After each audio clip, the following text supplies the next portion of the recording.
I needed a lot of help on this episode, so I'm going to cite a few sources before I begin. I found the details from the original court case from the website justia.com and courtlistener.com, which both have the opinions from the cases discussed in this episode as well as the appeals. I supplemented that with multiple articles from the Rutland Daily Herald. The first was written by Megan Price and appeared in the January 30th, 1980 edition of the Daily Herald, titled Lawyers Grill Corporal About a Drug Bust. Another was written by Lois Webby in the February 26, 1981 edition of the Daily Herald, titled Sharon Drug Case Defendants Sentenced. The last was an AP article that appeared in the Daily Herald October 8, 1997, titled Vermont's Most Wanted List Gets Announced. Additional information came from multiple articles out of the Democrat and Chronicle from Rochester, New York. The first was written by Brian Cohn and published in the June 23, 1998 edition of the Democrat and Chronicle, titled Fugitive Found in Fairport. The other, titled Lawyer Stands Up for Fugitive Friend, was also written by Brian Cohn and appeared in the July 5, 1998 edition of the Democrat and Chronicle. Thanks. Enjoy the episode.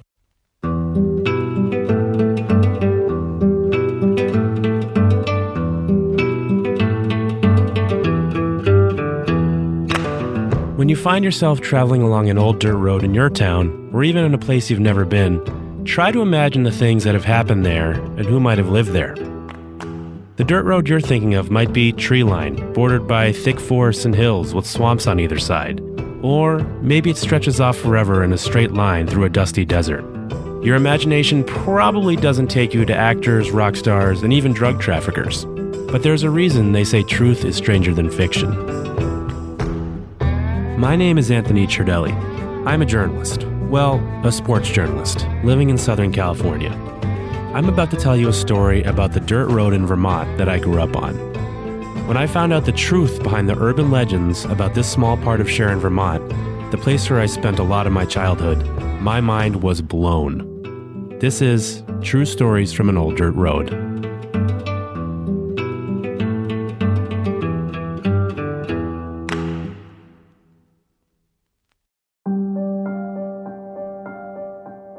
Last we left the old dirt road in Sharon, Vermont, the biggest drug bust in the history of Vermont to that point had just taken place.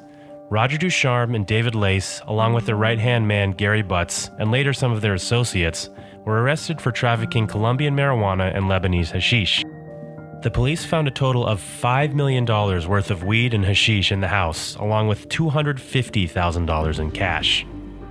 Jerice Bergstrom, who was in the middle of running Sun Treader Studios with her husband John just next door, was wary of the connection people would make between drugs, a recording studio, and rock stars. In addition to that, she and John had another reason to be concerned. We were gobsmacked when they were raided because since we had lived there, we had our DNA all over the place. So, while DNA wasn't in use back then, they had lived there. And if they'd left anything, they might be wrongly connected to the case. Luckily, they weren't. If you asked most older residents of Sharon, they'd likely remember it. When I was researching this podcast, I visited Sharon Town Hall, and some of the older people who worked there remembered the case. But back when it happened, not everyone knew, including the new tenants of the house. Obviously, Gary Butts and the rest of the traffickers were evicted after the bust, and the owners needed new tenants. Those tenants had no idea what had happened. Their names were Barry and Sarah Clark. You met Sarah and Barry in the last episode. We were living in an apartment in West Lebanon. Barry was running the WNNE. He was one of the first employees at the television station, WNNE. He decided he didn't want to be in an apartment in West Lebanon. He needed to find his pioneer roots. So we had a relatively newborn son. He was born in March of 78. And that fall, the next fall, so it was because I was pregnant with our daughter. She was born in 80. So in 79, the fall of 79, we moved into that house. It was quite rustic, to put it mildly. Yeah. Barry and I were sort of reminiscing, trying to remember stories that we could tell you. One of my favorites. So Barry was never home because he was running the news station and they had a 6 o'clock news and an 11 o'clock news. And so he wanted to have this wonderful pioneer experience and he stuck pregnant me with a baby out in the woods and said, bye. It was really quite delightful. We're still married in spite of it. things like we'd run out of water, and I couldn't figure out why we ran out of water. So I went down in the basement, and the water system was this enormous open cistern. It was just like a great big cement tank. I remember it well. It still was when I was a kid until I was probably 9 or 10. Okay, so, no top on it, and there was just a pipe, a really small pipe that came out of the wall, and that filled the tank from up on the hill. It was just a spring fed, that's right. Well, when we ran out of water, I went down and there was a salamander tail sticking out of the pipe, and that happened more than once. That's the one I used to find snakes in. Anyway, the Clarks moved there in the fall of 1979. The drug bust happened that May. When they got there, the door was still broken from when the Vermont State Police had busted it in. The owners hadn't bothered to fix it. They also hadn't bothered to tell their new tenants why the door was broken. So imagine being a pregnant woman, home alone, in a new, very isolated place when this happens. I was out there by myself, and people would pull in the driveway and just sit there. I couldn't figure out why. And of course, they were former customers. And so at one point, a guy pulled in the driveway, parked up next to the garage, put garbage bags on his feet, and disappeared into the woods. And in a panic, I called Barry and said, some guy just put garbage bags on his feet and went into the woods. And, he said, well, go look in the car. I said, there's no way I'm going to go look in the car. There could be a dead body in the car. So he called the police because he was at work, and the police came out, and it was one of the lawyers for the guys who got busted. And what he was doing was walking around, because apparently they used night vision goggles and high security cameras and stuff. And the FBI or the police or whoever it was that busted them would observe from the other side of the pond, from the back side of the pond. They were observing the house. And this guy was going up into the woods looking for evidence of where they had been, apparently. We had helicopters flying over, people showing up and walking around the property. More than once I kicked somebody off. Yeah. That's frightening. Yeah, it was terrifying. I was, 24? And as I say, quite pregnant and with a little baby, and all these bizarre people kept showing up. And that's, of course, when we found out from the police that there had been, at that point, the largest drug bust in the history of the state of Vermont. It was so ironic because, as I said, we were living in West Leb in the path of the airport, and Barry decided he wanted to live out in the woods and have have a garden and cut our own wood and all that kind of stuff and live the pioneer life. And it was like Grand Central Station for months at that house, with people just showing up in the driveway and the lawyers and I didn't understand how the lawyer could just show up on the property, and maybe they had filed papers with the other attorney, but that nobody notified us that this guy was going to show up and park in the driveway and disappear into the woods. There were likely a lot of people around the house because there were a lot of defense lawyers involved. Not only that, but the case took a number of interesting twists and turns. The first was that the state of Vermont claimed it didn't have the resources to prosecute the case. So the state dismissed the case and allowed the federal government to refile it. When they did, they made history in the state of Vermont. I know at the time it was the first RICO case in the federal district of Vermont. RICO being racketeering and organized crime charges. So that was the first time in the federal courts in the state of Vermont that they ever had an organized crime case. So Lace and Ducharme were the first defendants convicted. And at one point in time in the federal district out of New York, some of the case law that was on surveillance was case law for the federal district, U.S. District 2 out of New York. For the longest time, we made case law and the federal case law about surveillance and surveillance techniques. It was kind of an interesting new era. RICO stands for the Racketeer Influenced and Corrupt Organizations Act. It's a tool prosecutors use to try to hold members of criminal organizations accountable for their actions.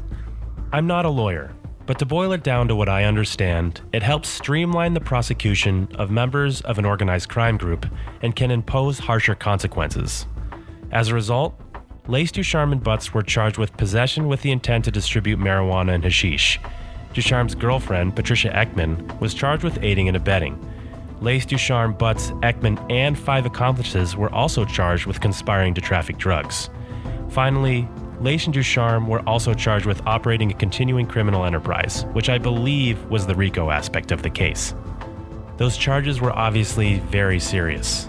For just the third count I mentioned, Lace and Ducharme were facing a minimum of 10 years in prison. So their various lawyers set to work trying to keep their clients out of prison. The next sentence is going to be a little tough for me to spit out, but bear with me. The defense employed a local optometrist, a weather reconstruction expert, and a psychopharmacologist, all to try to disprove the government's case. The optometrist was employed to conduct experiments to see just what the police could see using the naked eye versus with its various spotting scopes and binoculars. Both the weather reconstruction expert and the psychopharmacologist were used to try to disprove the government's claim that the police could smell the marijuana by trying to disprove that the wind was blowing in the correct direction to carry the smell and that the smell was even powerful enough to travel that far. They succeeded in that respect, but the judge found that that was not the police's main contributing factor in establishing probable cause. The defendants and their lawyers drafted over 80 pretrial motions, which the judge, James Holden, who was at the time chief judge for the United States District Court for the District of Vermont, had to sort through. Of the 80 pretrial motions, there were only 2 major factors that would have any bearing on the case. The first and most important was the invasion of privacy of the defendants, because the police had surveilled them using binoculars and spotting scopes without a warrant, both inside and outside the house. The defendants claimed that the surveillance was a violation of the Fourth Amendment, or the right against unreasonable searches and seizures, and that all of the warrants they used that surveillance to get were invalid, and therefore the evidence the police found with those warrants were inadmissible. Violating the Fourth Amendment was something Valley said they were very aware of.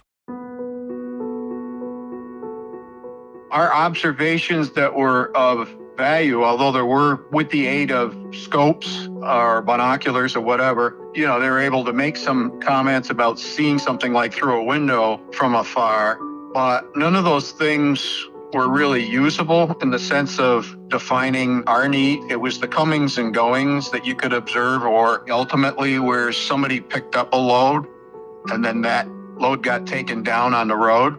That's the key kind of observations, and also putting the specific people at the place. In other words, tying the comings and goings of, let's say, Roger or David or whoever to the site where ultimately the goods were found.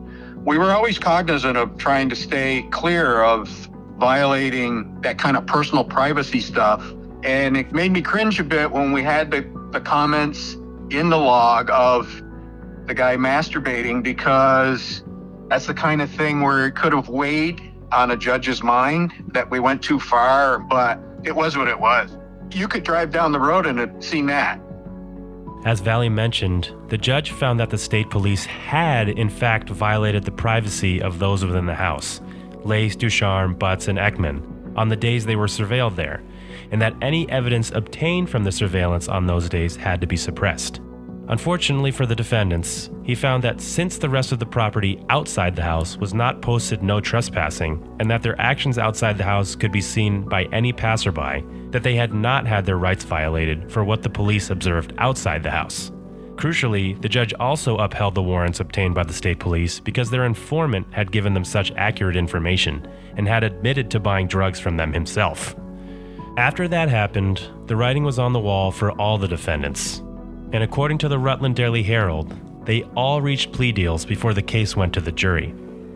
The ringleaders, David Lace and Roger Ducharme, received 10-year prison sentences. Butts' sentence was delayed, and there's no reporting about his subsequent sentence, but he served fewer than 2 years. Ekman, Ducharme's girlfriend, received a 90-day jail sentence and 1 year suspended with 3 years probation. The rest of their associates received between 1 and 2 years in jail. But the story doesn't end there. Far from it. The defendants all appealed, and according to Judge Ellsworth Alfred Van Graffeland, one of the judges who oversaw the appeal, they filed over 200 pages of legal briefs in support of their arguments. I won't get into all of those, but Van Graffelen had one nice burn when he said, quote, "The appellants have now filed over 200 pages of briefs in our court in which the word innocent is conspicuous only by its absence." As in, the defendants know they're guilty of the actions they're accused of. As you've probably guessed, the United States Court of Appeals for the Second Circuit upheld all of the convictions, but there was one interesting side note. One of the judges, John Newman, wrote a scathing critique of the state police's methods, even in finding that they, by the letter of the law, did not violate the Fourth Amendment. Newman called the state police's methods paramilitary surveillance. Newman went on to say, quote, "But when police officers execute military maneuvers on residential property for 3 weeks of round-the-clock surveillance, can that be called reasonable? Can it be doubted that society is prepared to recognize as reasonable the expectation of the tenant and his guests that the property will not be invaded for such purposes? I should think that even those in our society not overly fond of the Fourth Amendment and its implementing exclusionary rule would agree that every person may enjoy the privacy of his backyard, secure in the belief that police officers are not biovac'd on his property just beyond the nearest tree line, observing him with high-powered telescopes day and night for 3 weeks. Still, that's not the end of the story. Not for Roger Ducharme, at least. When Ducharme appealed his conviction, the court stayed his sentence of 10 years until his appeal was heard. When the court finally confirmed his conviction, they ordered him to surrender to the U.S. Marshal in Burlington, Vermont by December 20th, 1982.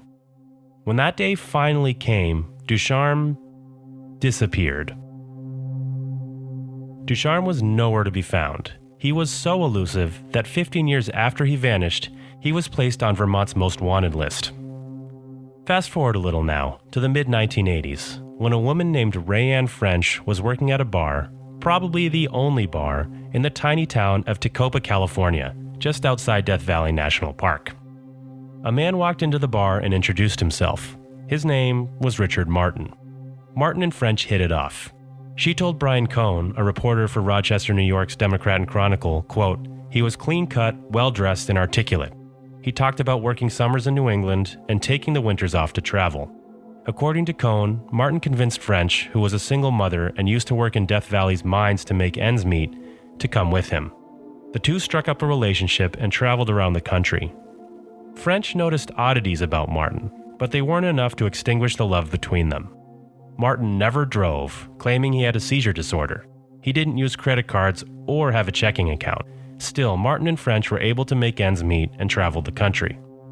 In 1990, their travels took them back out west, where they met a man named Peter Laren on a Greyhound bus traveling from Utah to Las Vegas. Martin and Laren quickly stoked a friendship fueled by their mutual love of the Boston Red Sox and traveling. Laren, a bankruptcy lawyer, treated Martin and his girlfriend to a couple meals, and once they'd reached Las Vegas, they exchanged contact info and parted ways. According to Cohn, Martin traveled the country by bus and even bicycle, something he and Laren had in common. Laren took a liking to Martin because he wasn't, quote, part of the country club set. The next year, Laren invited Martin and French to stay with him for a short time in Fairport, New York. As the years passed, Martin and French spent more and more time in Fairport. Martin did renovations on Laren's house, while French made jewelry that she sold at local craft fairs. Laren told Cohn, quote, "Rick is an incredible craftsman. He did some great work for me over the years." Martin and French continued to do this for nearly a decade, living on the East Coast in the summers, frequently staying with Laren at his Fairport home before traveling west for the winter. That whole routine was disrupted on June 22, 1998. Martin had been trying to rent a post office box at mailboxes, etc. The clerk suspected that the Social Security card Martin handed them wasn't real and turned him down. When he left, they called the police. The next time Martin showed up to try again, the police questioned him, and his answers were evasive. When the officers told Martin they wanted to fingerprint him, he told them his secret. He was, in fact, Roger Ducharme, and he'd been on the run since he disappeared in 1982. Neither Laren or French say they had any idea who Ducharme was. Laren, who you might remember was a lawyer, told Brian Cohn, quote, "In my line of work, I'm used to respecting people's privacy. Besides, I'm looking at the person. I'm not looking at the papers in his wallet. Maybe that's foolish, but I wasn't guaranteeing his authenticity. I was just being his friend." Laren also told Cohn, quote, "You could tell this was a person of the highest quality. Rick is just a genuine person." Finally, Laren told Cohn, quote, "I think he was never a bad person to begin with. He got in over his head, but once he left Vermont, I think he was pretty resolved to put that part of his life in the past." Ducharme's girlfriend, Rayanne French, told Cohn, quote, "There were times when I would think to myself that something seemed kind of odd. There were just little things that I don't know how to describe, but I love the man." She also said, "When I first found out, I was shocked and went through being angry, but then I sat down and just thought about it. We don't throw people away in my family." Both French and Laren were deeply affected by Ducharme's arrest, and both went to bat for him in court.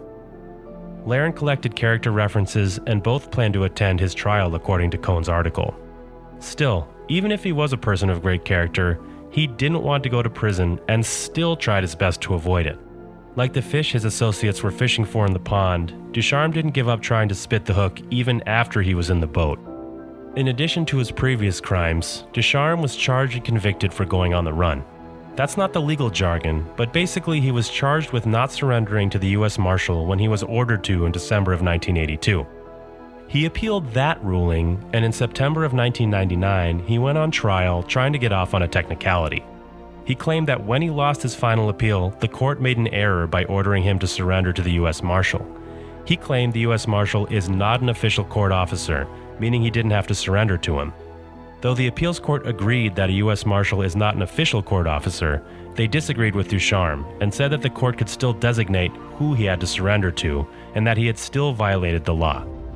And so Ducharme went to prison and started his prison sentence after every single one of his co-conspirators had been released from prison already. According to the Federal Bureau of Prisons, David Lace served about 6 years and was released in October of 1988. Gary Butts served less than 2 years in prison and was released in June of 1984.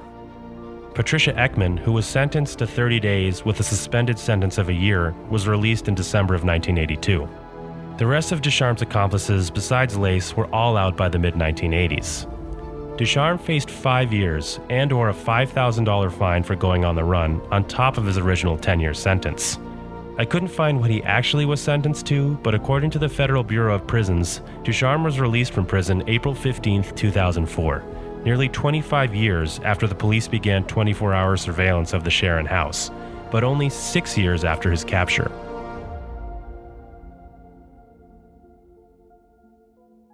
So that's it, for now. I hope you enjoyed hearing these stories as much as I did telling them. Whether it be the Hollywood star whose country home later became my house, or the successful recording studio and the rock stars who hung out next door, or this massive drug bust I just told you about, I enjoyed researching and reporting it all to you. But like you, it leaves me with a few questions and observations. The first obvious one is, why did all this stuff happen in this rural area of Sharon, Vermont?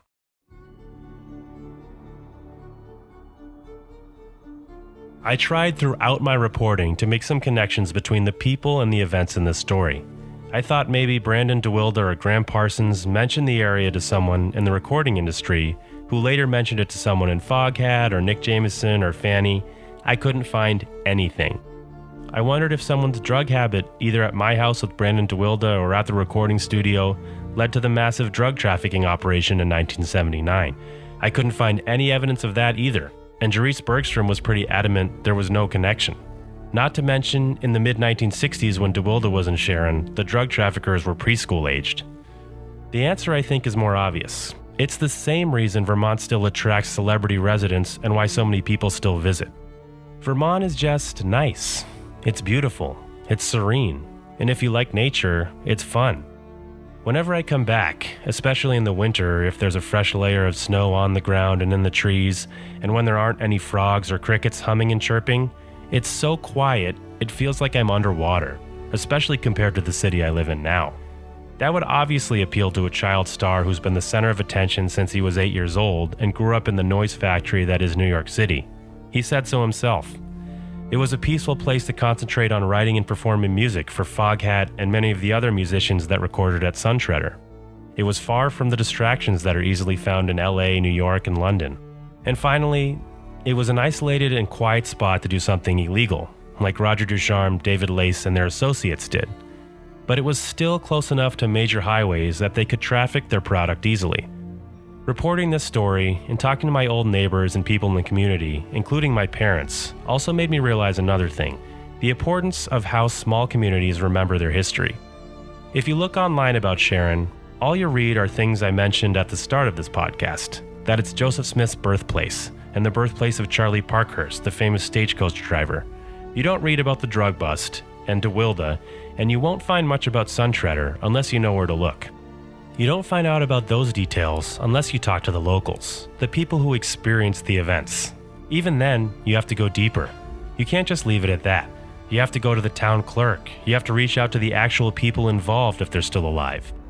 Because like a game of telephone, details can be lost or obscured. Fantastical stories that might sound ridiculous might even be true. Here's the best part. You don't need to be a journalist to do it. Going to the town clerk to look up old property records, filing FOIA requests, interviewing people, it's not complicated. It just involves patience and some willingness to be turned down, but it's also really, really fun. So I urge you, if you have some urban legend you've been hearing about that seems far-fetched, even impossible, look into it. You never know.